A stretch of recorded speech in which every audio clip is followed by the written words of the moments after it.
We all remember how back in 2022, Elon Musk purchased Twitter. The reason for his interest in purchasing the social media behemoth was because he, as well as a great many people on the political right, believed, and still do, that big tech is censoring conservatives, infringing on their free speech, and tipping the scales in favor of the left, whatever that means to them. Now, I can recognize that the Democratic Party and the average Western liberal is to the relative left of the average conservative or Republican, but this idea that the Democrats are far left or communist, as many right-wingers claim, is laughable.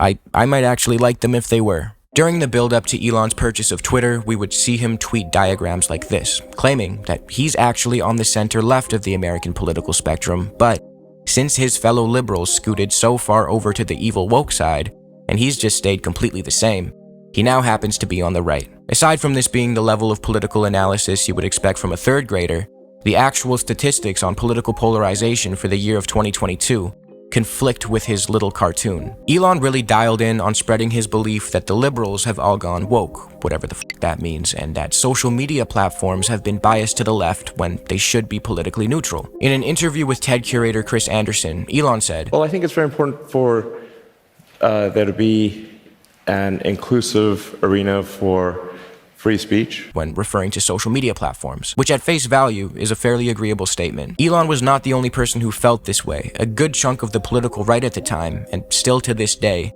peddle this narrative that their freedom of speech is under attack. So it shouldn't come as a surprise to see how conservatives reacted to Musk purchasing Twitter and promising to turn it into a beacon of free speech. From Ted Cruz calling it the biggest development for free speech in decades and saying how big tech liberals can no longer censor conservatives on the platform, to similar rejoices from Tucker Carlson and Marjorie Taylor Greene.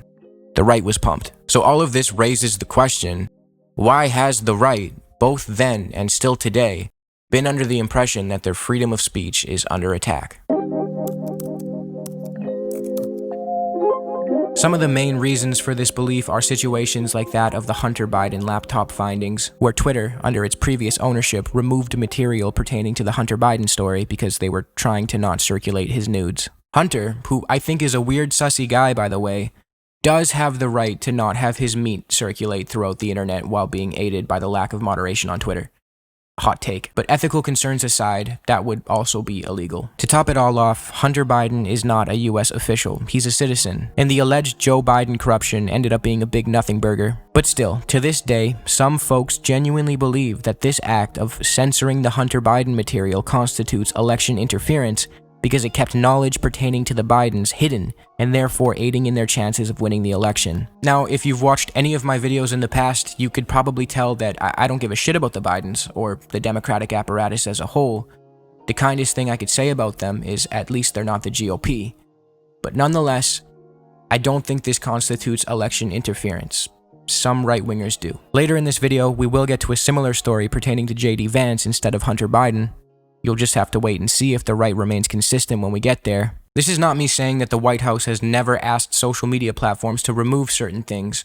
They have. We've seen Mark Zuckerberg admit that the Biden administration did this, and we'll get to a story of the Trump campaign doing the exact same thing. So the idea that this is exclusively a liberal or Democrat thing just isn't true. If you want to make the argument that it shouldn't happen at all and that social media platforms should be nationalized or something along those lines, that's an entirely different conversation. Other reasons as to why some folks believe that their freedom of speech is under attack is due to the moderation practices of social media platforms. You weren't able to say slurs back in the day, and on most platforms this remains true today, which I think is good. Trump was also banned from Twitter after the company claimed he repeatedly violated their terms of service, promoted election denial, and was a risk of further incitement of violence. But all of this aside, I'd say the most significant factor at play when it comes to the belief among the right that they're being censored is the good old conservative persecution complex. They blame mainstream liberal media and cancel culture for suppressing and censoring them. Now, whether or not that's actually true, they completely ignore the fact that massive right-wing media empires do everything they accuse liberals of, and more. They seem to forget all about cancel culture when the topic switches to McCarthyism and how seemingly the entire American apparatus at the time was dedicated to canceling communists, for nothing more than being suspected of being communists. The right is just as willing to engage in what they call cancel culture as their relatively left-wing counterparts. From book bans to threatening to cut funding for schools that teach critical race theory, their professed commitment to letting the best ideas emerge through open discussion is not consistently applied. So before we get into Elon Musk, his hypocrisy, and potential election interference, we should probably talk about what freedom of speech means.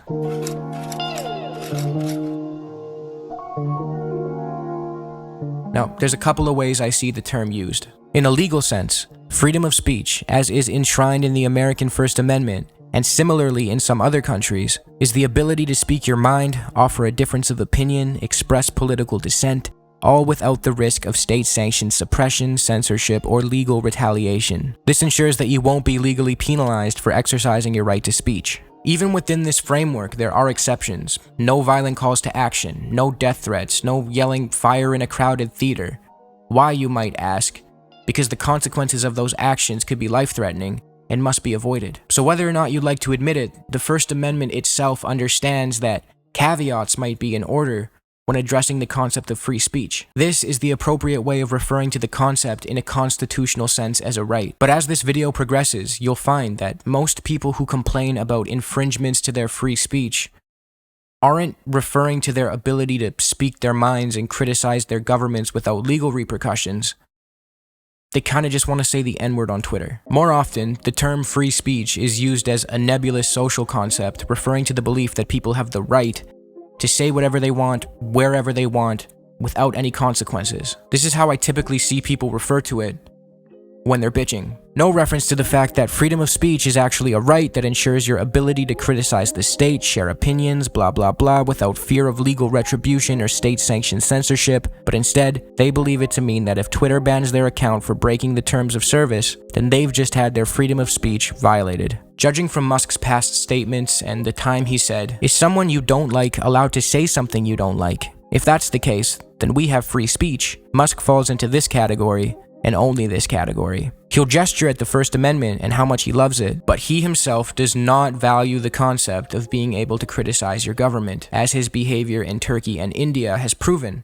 But we'll get to his moral inconsistencies later in this video. Now, I do believe that it's important to be principally aligned with the idea of free speech, embrace the spirit of it, engage in productive discourse whenever you can, but it's worth noting that this nebulous interpretation of free speech that conservatives abide by is not protected by law. If Twitter or Facebook bans your account for hate speech because they think it's a risk to their business model and a threat to advertisers, that is not the same as the state penalizing you for criticizing the government. These social media platforms are private businesses. As much as some people make the argument that they constitute the public square, they're ultimately beholden to their shareholders, not to you. So when Elon purchases Twitter, claims he will turn it into a medium for free and open discussion, says he will create a politically neutral environment that will piss off the far left and far right equally, it's not hard to understand why some conservatives who genuinely do believe that they've been censored for so long are excited about it. But Elon's aspirations of political neutrality and rebuking censorship have not been vindicated by history. He's now morphed into another one of Donald Trump's sycophants, but worse. In addition to being Trump's personal hype man, jumping up and down at his rallies with his belly exposed like a cheerleader, Elon is now a mega donor for the Trump campaign. We'll touch more on this and how his recent actions might constitute illegal election interference in a bit. But for now, let's see how he has held his promise to fight censorship and promote free speech. If you needed any more proof that nothing good could ever come from apartheid, this man is your reassurance. If there's one thing we need to understand about Mr. Musk, it's that he's a massive hypocrite. He'll tell you that he's fundamentally opposed to government subsidies, yet his companies continue to benefit from them. He claims to be so in favor of free speech that his company, X, formerly known as Twitter, rarely moderates the usage of slurs, except for the ones that Elon dislikes, like cis. Now, for those with an IQ that surpasses the temperature inside your fridge, you would know that cis is not a slur. It's actually often used in scientific environments. We see it when we discuss isomers, which are compounds that have the same molecular formula while being structurally different. But Elon doesn't know that because he has no understanding of science. He's built up this persona of being some sort of rocket scientist genius, when he's not. He's just a rich dude who pays engineers while pretending to be the real-life Tony Stark, so his shareholders have a mascot. Let's get back to the Hunter Biden debacle. This situation runs deeper than Elon. The prevalent sentiment on the right was, and still is, that Twitter's decision to censor the Hunter Biden story in the attempt to prevent the circulation of his nudes was election interference. Now, whether or not you want to believe that is your prerogative, but the moral consistency of the right's performative outrage gets called into question when we see how Elon censored the J.D. Vance dossier to almost no conservative condemnation. Independent journalist Ken Klippenstein shared a link to a compilation of information pertaining to vice presidential candidate J.D. Vance. This resulted in the Trump campaign pressuring Elon Musk to remove and block any links to the material. This also resulted in Elon banning Klippenstein. For a guy who has made it clear that he stands for the free and open sharing of information, this seems contradictory to his purported goals. But Elon aside, where was the outrage from the right? Now, some defenders of Elon will say that the Vance leak may have been related to an Iranian hack, so it shouldn't be circulated. Which sounds reasonable until we remember that Trump openly said he hoped for Russia to find Hillary's hidden emails, to almost no criticism from the right. So again, the inconsistency here is remarkable. At the risk of sounding like 2016 iDubbbz, but with a little less racial insensitivity, either all of it is okay or none. The reason I'm addressing conservatives here is because they're the ones making the claim that they're being unfairly censored when they're not. To get back to Elon specifically, the worst instances of him turning his back on his purported goal of standing up to censorship and protecting free speech comes in the form of his approval of censorship requests from authoritarian governments. It's been reported that X, under Elon Musk, has approved 83% of censorship requests by authoritarian governments. This is a massive fuck you to what he claims to stand for. Musk censored critics of Recep Tayyip Erdogan in Turkey during a tight presidential election, and he did the same in the attempt to aid the far-right Prime Minister of India, Narendra Modi. I am a fan of Modi, so... This is antithetical to what X's stated goals are in their blog. Elon Musk and X claim to believe that Twitter users should have the right to speak their minds without censorship. But I guess that only counts if you want to say racial slurs, not if you want to criticize your government. It's one thing to ban a Twitter account for breaking the website's terms of service, but to censor critics of far-right lunatics in Turkey and India, or to kowtow to the majority of authoritarian government censorship requests, does not make you some badass free speech warrior. It makes you submissive.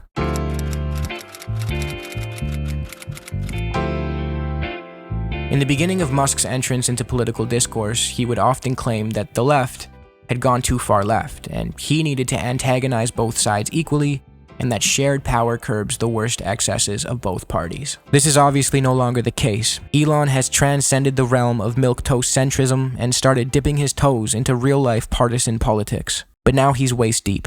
He's fully on board the Trump train while simultaneously claiming to be pro-democracy and pro-free and fair elections. I'm pro-democracy. All I'm literally trying to do is uphold the Constitution and ensure we have a free and fair election. Seemingly forgetting that Trump and his sycophants have a proclivity to undermine the electoral process, spread lies about electoral legitimacy, and then lose millions of dollars in the process of settling in court over those lies. But this is another issue that runs deeper than Elon. The idea that the left, or liberal elite, have been interfering in elections, buying off the media, and ensuring that the Democratic Party, which is actually secretly a communist party according to some right-wingers, wins, is a common sentiment among certain right-wing circles. But the funniest part about this is that they're actually onto something.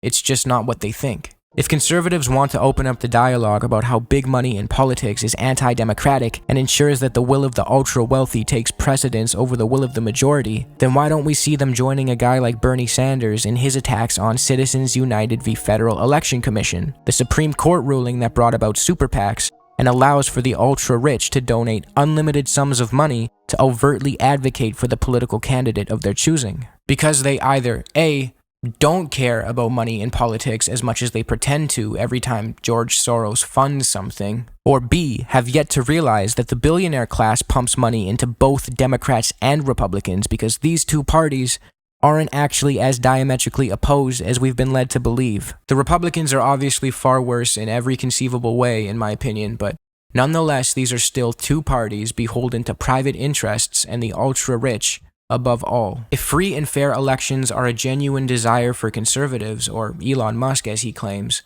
then why continue to advocate for the systems that allow for the overrepresentation of moneyed interests? I mean, Elon, given that he cares so much about free and fair elections, should be pushing the idea of taking big money out of politics, replacing billionaire mega donors with public donations. Right? Wrong. Elon created a super PAC of his own and donated $75 million to the Trump campaign, further exacerbating the issue of super PACs, which are fundamentally antithetical to the concepts he claims to hold dear: the representation of every voice, democracy, and free and fair elections. The excessive influence of the ultra-rich through their millions or billions often conflicts with the best interests of the majority, the average working class person. Elon is now offering $1 million a day to registered swing state voters who sign a petition, which is suspicious and being scrutinized as possibly illegal because, in order to be eligible to win the money, you need to sign Elon's petition. To sign Elon's petition, you need to be a registered swing state voter. Elon knows that it's illegal to financially incentivize people to vote, so he's being sneaky by financially incentivizing people to sign his petition, but only if they register to vote first. It's a weird workaround, and as of now, a legal gray area. It's worth noting that even Republican officials are urging investigations into this. It seems to me to be a loophole, so if it's not illegal, it's definitely suspicious. Nonetheless, Elon does not seem to be operating in the spirit of free, fair, and democratic elections. The concept of free speech is great, but it should come with a fundamental understanding of why we value it. Not so that we could say slurs on Twitter, but because without it, the will of the people, including unpopular opinions that may or may not push us collectively in the right direction, goes unheard and censored. When we see billionaires or corporations overshadowing the often conflicting interests of the average person with their mega donations, it confuses me that some people don't see the fundamental similarities between the need for free speech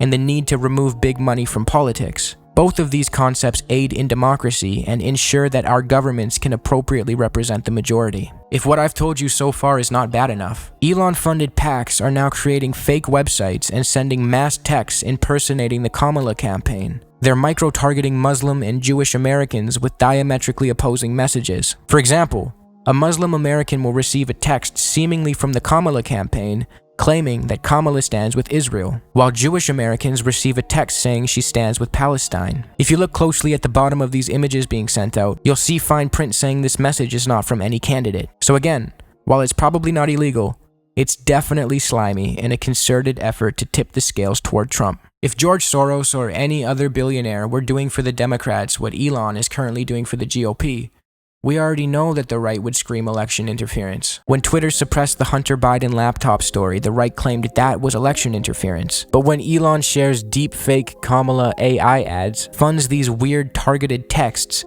spends millions to fund Trump, bribes his fans to sign a First and Second Amendment petition, but only if they're registered swing state voters, knowing very well if someone is stupid enough to be an Elon fan and registers to vote at his request, they're probably voting for Trump, hides the J.D. Vance dossier, then bans the journalist who tried to report on it. That's not election interference. Okay, at the very least, it's not hard to admit that the Elon of today has completely turned his back on the purported goals of the Elon who purchased Twitter. His desperation to be accepted among right-wing circles has completely cost him the reputation he once had. And to any conservatives who may be watching this and still chooses to defend Elon, just understand that this man is using you. He's a walking contradiction to everything you claim to stand for. Family values, his family and children hate him. Free speech, as long as you don't criticize your governments. He claims to be against subsidies because the benevolent hand of the free market is the best economic regulator or whatever the fuck you guys believe. Then he proceeds to take the government subsidies. Come on, man. Pick a less dishonest guy. Alright. That's enough out of me. If you liked the video, give it a thumbs up, comment, and subscribe. And if you disliked the video, give it a thumbs down, comment in a mean way, and still subscribe. And follow the socials if you want. Thanks.